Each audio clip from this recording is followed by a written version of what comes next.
Hello, dear students and parents. NEET 2025 का जो paper है वो ओवर हो चुका है और जो अनऑफिशियल आंसर कीज़ हैं वो भी ऑलमोस्ट सभी इंस्टीट्यूट्स ने जितने भी हैं वो लॉन्च कर दिया है और बच्चों ने मुझे लगता है कि अपने टेंटेटिव स्कोर्स जो हैं वो देख भी लिए होंगे कि क्या वो स्कोर ला रहे हैं।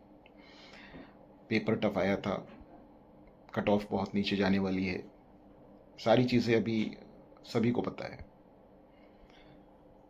तो मैं अभी इस साल जिन बच्चों ने भी नीट का एग्ज़ाम दिया है, स्पेशली जो सर्वज्ञान एकेडमी में इनरोल्ड थे, उन्हीं से बात करना चाहता हूँ। जो हमारे क्लास 12th के बच्चे थे, जो हमारे रिपीटर मेडिकल के बच्चे थे, उन बच्चों से मैं बात करना चाहता हूँ। बच्चों, नीट का पेपर जो था वो टफ़ था, सभी के लिए टफ़ था, सिर्फ आपके लिए नहीं था। कट ऑफ नीचे जाने वाली है। आपने पूरी मेहनत से, पूरी जी जान से तैयारी की। हम लोगों ने भी उसमें आपको 100% एफिशिएंसी के साथ गाइडेंस दिया और आपने पेपर दिया। अब जो भी स्कोर आ रहा है वो स्कोर एक्सेप्ट करना है। अगर एग्जांपल के लिए मैं बोलता हूँ कि चलो आप 500 के नियर बाई स्कोर ला रहे हैं या 500 प्लस स्कोर ला रहे हैं, तो आप शायद किसी अच्छे गवर्नमेंट मेडिकल कॉलेज में एमबीबीएस के लिए आपको एक सीट मिल जाएगी, जैसा कि एनालिसिस से पता चल रहा है। मोस्ट ऑफ द इंस्टीट्यूट के जो एनालिसिस है उससे ये पता चल रहा है। लेकिन उन बच्चों का क्या जिनके स्कोर 450 से भी नीचे हैं, 450 से नीचे स्कोर है और वो एमबीबीएस ही करना चाहते हैं, गवर्नमेंट मेडिकल कॉलेज से करना चाहते हैं, वो बच्चों का क्या? अब तो उनके पास एक ही ऑप्शन बचा है कि वो एक बार फिर से रिपीट करें। अगर वो गवर्नमेंट से एमबीबीएस करना चाहते हैं तो एक बार फिर से रिपीट करें और एक बार फिर से पूरी मेहनत के साथ, पूरी जोर के साथ, पूरे 100% एफिशिएंसी के साथ एक बार फिर से तैयारी करें। लेकिन तैयारी करने के लिए उन्हें फिर से किसी इंस्टीट्यूट में इनरोल्ड होना पड़ेगा, किसी इंस्टीट्यूट में जा कर के पढ़ाई करनी पड़ेगी, क्योंकि रेगुलरिटी के लिए ऑफलाइन स्टडी इंस्टीट्यूट में जाकर पढ़ना मेरे हिसाब से सबसे इम्पोर्टेंट पॉइंट है।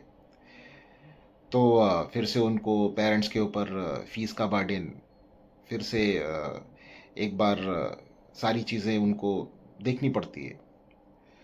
तो सर्वज्ञान एकेडमी में जितने भी बच्चे हमारे 12th क्लास के और रिपीटर मेडिकल के थे, मैं उन सभी को बताना चाहता हूँ जिनके स्कोर 450 से नीचे आ रहे हैं और आप अभी भी चाहते हैं कि गवर्नमेंट से एमबीबीएस करना, तो सर्वज्ञान एकेडमी आपके साथ खड़ी है।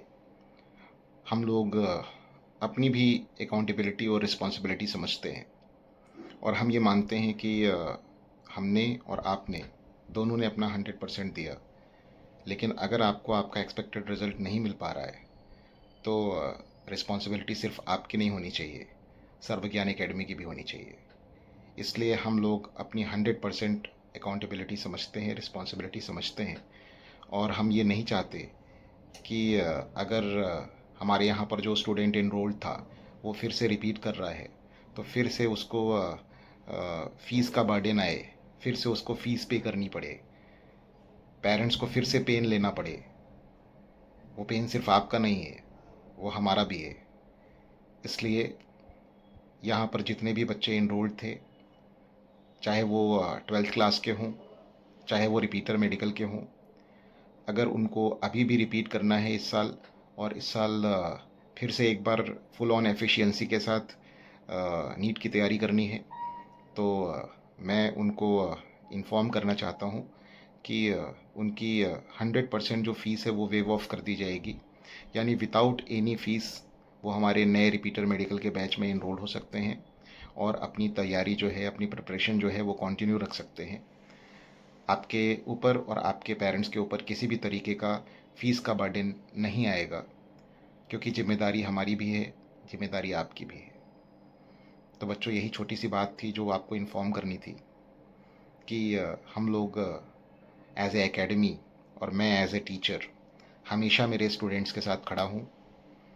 उनका रिज़ल्ट अच्छा आ रहा है तो उसकी बहुत खुशी है मुझे, लेकिन अगर एक्सपेक्टेड रिज़ल्ट नहीं मिल रहा है और वो फिर से चाहते हैं कि एक बार और वो तैयारी करना चाहते हैं, अपनी मिस्टेक्स को सुधारना चाहते हैं, तो विदाउट एनी फीस आप सर्वज्ञान एकेडमी में अपनी तैयारी जो है उसको कंटिन्यू कर सकते हैं। Thank you students.